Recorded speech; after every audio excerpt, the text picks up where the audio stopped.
Paul Gatling with the Northwest Arkansas Business Journal. I'm joined today by Bishop Woosley. He's the Executive Director of the Arkansas Scholarship Lottery. Bishop, welcome. Thank you for having me. Yeah, good to see you. Merry Christmas. Merry Christmas to you. It's the season of giving. You guys have been doing a lot of giving of scholarships, prizes, and we'll get to those numbers a bit later. But first, another significant number, 10 years of the Arkansas Scholarship Lottery. I think it was September this past year when you had that official date. So I remember it was a pretty debated decision whether to introduce the lottery into Arkansas. You've been here for the ground floor, so give me your perspective, on reaching this milestone. First, congratulations on doing that. Thank you. What's the legacy of the lottery so far? Well, I hope that it has reduced the amount of debt that thousands and thousands of families are going to accrue due to college. So that's the first and foremost thing, and I'm hopeful that it is. I was the third employee hired, and now I'm the longest employee of the lottery. So I have been there since the very beginning, and it seems like 30 years, to be completely honest with you. I mean, the first 3 or 4 were wild and crazy, and let's put it that way. But it has evened out. We went under the governor in 2015, have a little bit more insulation, and it's a little bit calmer now. And I think you can see that in what we've done in the last 3 years, which is we've had record years. Yeah. So I think people are embracing it a little bit more. When it started, 63% of the public voted for it, but the 37 that didn't were very vocal about not having it, and they just didn't want it.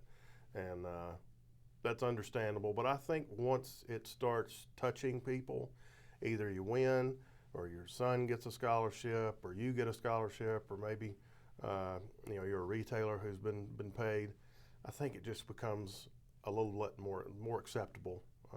And I think we're at that spot now. Right, yeah, and so I bet I know your answer. You would say it's been successful. I mean, you've gotten this far, it's been successful. Absolutely. We have some figures, and I think when they proposed the lottery, they said we'd raise about $55 million a year for scholarships, and we raised about 90. Right, well past that. So I think by any measure, we have been very successful, and then when you compare us to other states, per cap, I think our per caps are about 180, which is pretty dadgum good among the lotteries here in North America. Yeah, you were really close to that magical $100 million mark this past fiscal year, just short of it. We were. We fell just short. I think about $1 million short.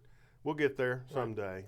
Another Powerball jackpot will come along and do that, but I'll take 98 and a half. Sure.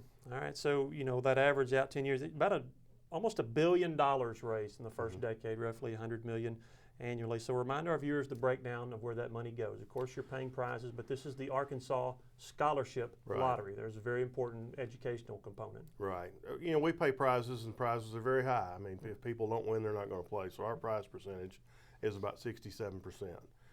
Part of that is because we're an 80% scratch-off state. The people here know exactly what they want, and they want to know right now whether or not they won. We call them instant tickets because you know instantly whether or not you won. So it's a good thing because they know what they like, and we sell a lot of instant ticket, but from a percentage return standpoint, those tickets pay out a lot more. So we get in trouble sometimes because we only return 20%, 18, 19, 20% on any given year to scholarships. And I explain that by comparing us to our very close neighbor here, Oklahoma.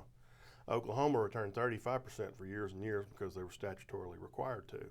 And I said, I asked people, do you think it'd be great if we returned 35%? And they said, yeah. And I said, well, their 35% is $49 million. My 19% is 98. Which would you rather have? Right. It's not the percentage, it's the actual cash that we return. So we have done just about everything with the governor's transformation plan. We were kind of the guinea pig of that in 2015. We reduced staff from about 85, I think we've got about 67 now. We've reduced all of our contract expenses, so there's really nowhere else for us to cut other than in prizes, and I think we all know what will happen if we start cutting prizes. Sure. So kind of where we're at from a percentage standpoint, but when you translate that over into actual cash, it's a lot better than what people might think by saying, oh, it's 18, 19%, that's not enough. Right, and this is actual cash going to state and tax revenue as well. I think about $130 million is the number in 10 years, so that's an important part too. Yeah, we had a guy from Texas that won a $177 million Mega Millions prize here in Stuttgart, my hometown. And he showed up. He was a heck of a nice guy, and they had a good story. And we took about $7.5 million in state taxes from a Texan. So I thought people if it wasn't going to be that someone from Arkansas was going to win, at least we could take The next a little best bit away thing. from the Texan. That's right. All right, it is the holidays. Do you find consumers are spending more during the holidays because of for gifts, or are they spending less because they're spending more for gifts otherwise? We have seasonality all over the place. We Yeah. see a general pickup right after Thanksgiving, and I think it's partly because people are buying some tickets to stick in stockings or things like that. The real pickup is right the week or so before, because that's when they're going to holiday parties, or they're going, to grandma's house or cousin's house, and they don't have something. So I'll just buy a lottery ticket on the way. Right. And then after the first of the year, our year explodes for about 3.5 months, and that's kind of our make or break time. What do you attribute that to?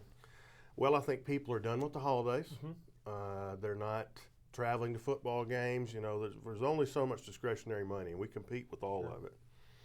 And I think after that time, the cabin fever, people are getting out, and they're probably getting away from their families a little bit, and they're not spending money on gifts and things like that. Maybe some tax return, but we've seen that's been later here in the last few years, and people aren't getting those till March and April. But that's industry-wide, really. Right. That's kind of the hot area for everybody. So some combination of that, I would assume. Sure. And just a reminder, I'm sure you'd want to point out, tickets are not toys. You They're must not be toys. 18 years or older to Right. play the lottery. Right? We have a gifting campaign every fall, and we have to remind people, don't give lottery tickets to your child or anyone under 18. It's an adult game, so let's stay that way. All right, well, let's go back to the summer when you announced a partnership with the Arkansas Razorbacks and introduced the Razorback-themed tickets. I think it was for football, basketball, and baseball. What has been the response to those tickets?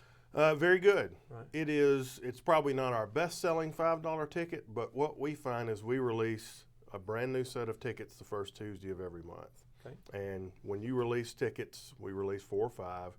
You see this huge like this, and then we release the next new tickets, and people know this ticket had a very good start, but it has maintained a level of sales over the 3 or 4 months that is kind of surprising to us. It has a long-term lifespan, as opposed to most of our tickets, which have that initial bump and then they just kind of survive and get lower and lower as the new tickets come out. So it's got staying power. Is that relatable at all to the success or failure of the football team? I can't say it was probably the best timing from that standpoint.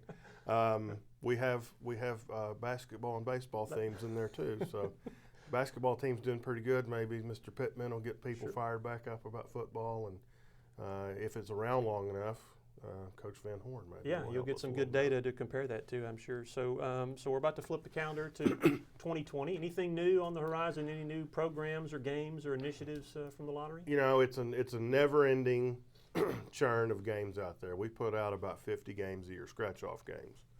So we have to come up with, we have core games that we put out about 3 or 4 times a year. We've got a brand new $20 ticket that came out this month. It'll be out for over a year. And then we'll have some loaded tickets, we call them, families of tickets that are all the way up to 20, from 1 to 20. We got the stacked family that's coming out in January, and then we'll have the, I think it's the multiplier family that comes out in April. Might be seeing some changes to one of the multi-state games next year. I have one vote in that equation, so we'll hang on and see if we're going to do that.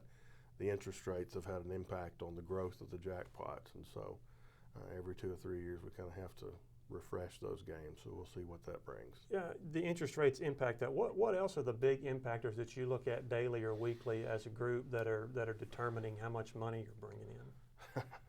Rain. Rain and cold weather. When we had that cold snap back in maybe the first or second week in November, where it got down into the teens, our sales disappeared for about 4 days. And that just shows you how fragile we can be. We had one year where it snowed every single launch day for 4 months. And UPS delivers all of our tickets. And so our tickets were not getting to the stores, and the people were walking in expecting to see the new tickets, and they weren't there. Things like that have a huge impact on us. In the summer, people are spending on vacation. Summer months are very slow for us. I think you see a little bit in the fall sometimes, especially if the Razorbacks or the other college teams are doing well.